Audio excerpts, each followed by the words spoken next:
আসসালামু আলাইকুম রহমতুল্লাহি ওয়া বারাকাতু। আজ আমাদের ফার্ম থেকে বড় এই গরুটি বিক্রয় করেছি।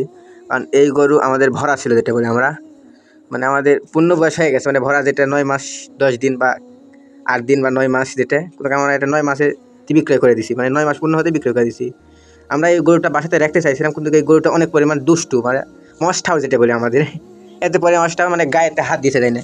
তো এই ভরা গরু এরকম হলে তো আমরা রাখতে পারবো না, কারণ এই ভরা গরু বিয়ানোর পরেই আমাদের যে গাঁজা যেটা বলি, ওই গাঁজাটা দিতে হবে, মানে তার উলান থেকে বের করতে হবে। কিন্তু এরকম অস্টার হলে আমরা তো উলান থেকে বের করতে পারবো না, তাই বাধ্যতামূলক আমরা এই গরুটি বিক্রয় করছি। আর একটা বিষয়, আমরা হলো একটা পিপা সিস্টেম হলো আমাদের গাছে বিসি করার জন্য। তো 2-3 দিন পরে যা দেখি যে পিপা হলো প্যাকছে। তো পিপা নিয়ে আসার পরে আমরা হলো বিসি করবো, মানে যেভাবে বিসি করার জন্য আমরা যেভাবে যে প্রসেসে কাটি, বিসি সেইভাবে অনেক নিয়মে কাটলেও তো বেশি হবে না, একটা নিয়ম আছে, এই নিয়মে নিলে হলো সবগুলোই মিয়া যেগুলো গাছ বলি আমরা, এটা হয়। আমরা এইভাবেই করি, ইতিমধ্যে করছিও অনেকবার।